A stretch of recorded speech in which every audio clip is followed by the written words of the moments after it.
Good evening, kids and parents. In the lesson 72, we are going to study one of the best chess players in the history of our game, Mr. Philidor.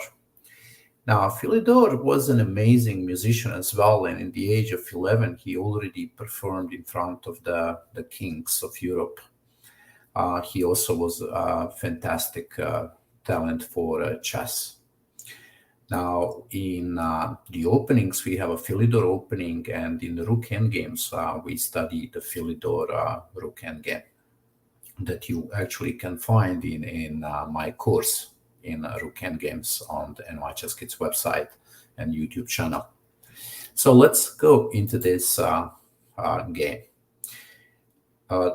We are going to study the strategy of attack and strategy of defense. E4, E5, F4. This is called in chess King's Gambit. Now, gambit means you are sacrificing one pawn, it could be 2 pawns, and for those pawns you are going to get something, right? It's not free, right? Then what do you get with this gambit? Well, we are hoping that once you make a castling here and play bishop c4, that this pawn on f7 is going to be weak, right? That you can attack because the f file, when the rook is here, the f file is going to be open.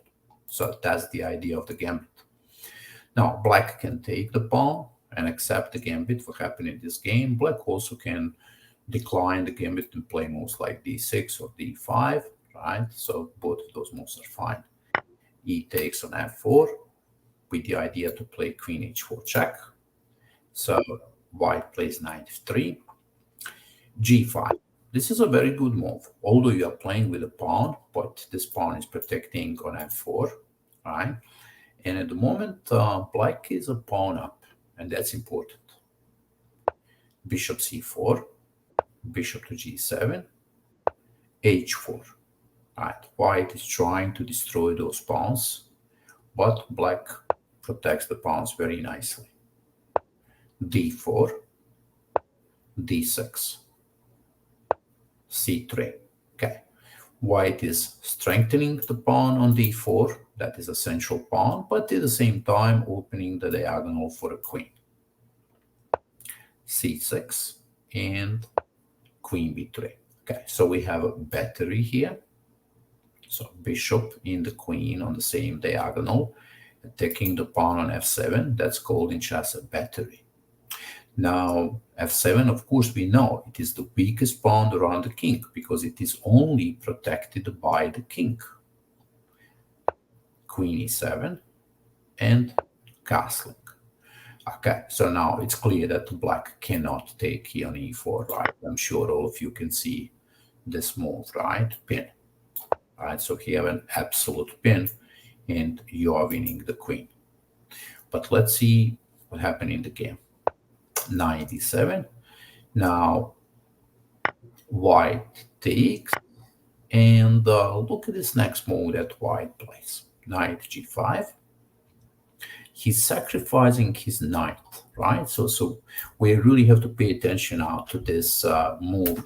I am going to hide the moves because I want to ask you the questions here, right? So look, we're attacking the pawn. I mean, attacking and sacrificing a knight here, right?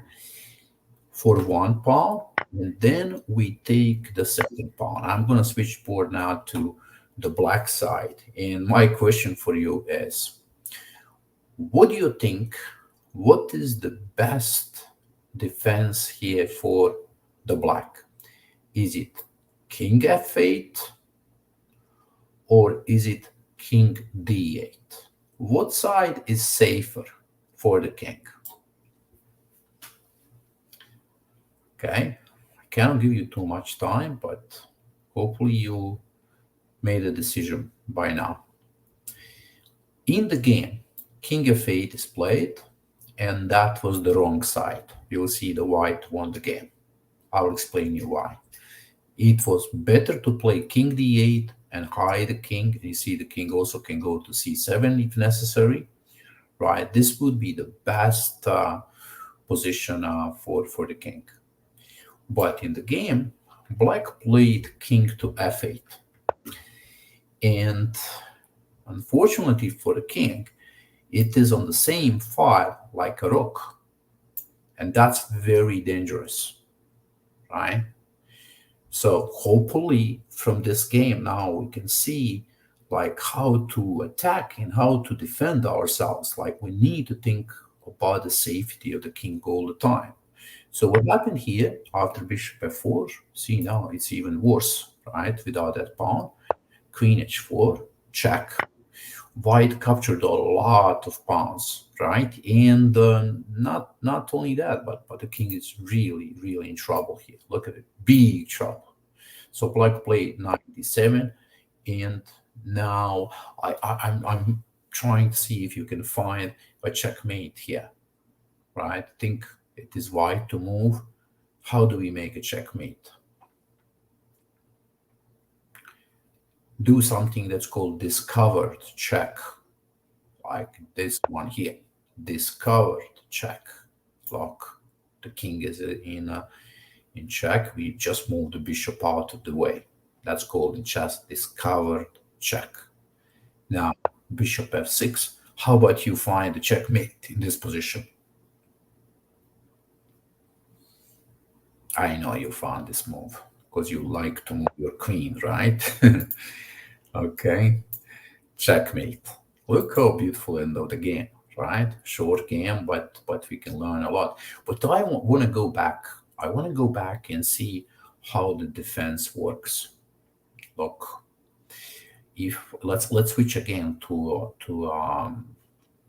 actually maybe we can keep it this way. So look, instead of king f8, king d8, right? Now, well, you may say, oh, how about the knight, right? The knight could be captured here. Sure, but this is also dangerous. Look, let's say a check like this. Again, some kind of discovered attack, right, on the bishop. And now the rook could capture here. Well, now black is also attacking, right? So it could be that kind of counter attack that is happening here, right?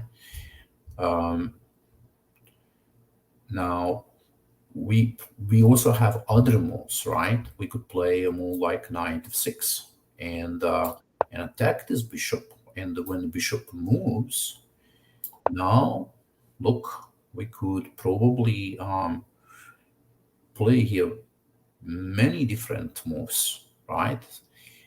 Even a moves like this would be like, okay, if you play rook h1, king h1, queen h4, king g1, knight g4, then the bishop f4 could like bishop would attack, right? Look at this, bishop would defend the rook. So we found a great defense here, right?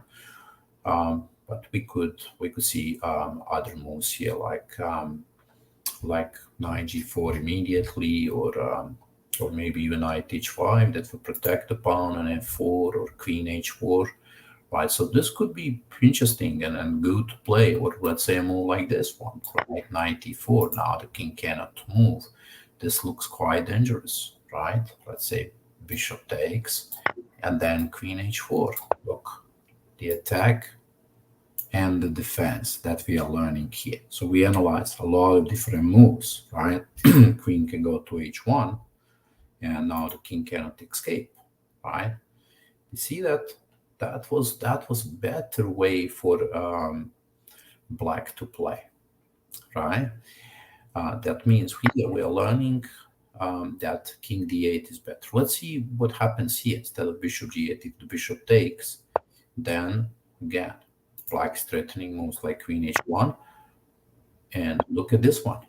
Now the knight is coming and playing knight g4. Suddenly the white king is surrounded because the queen h1 is checkmate, right? So let's see this one more time.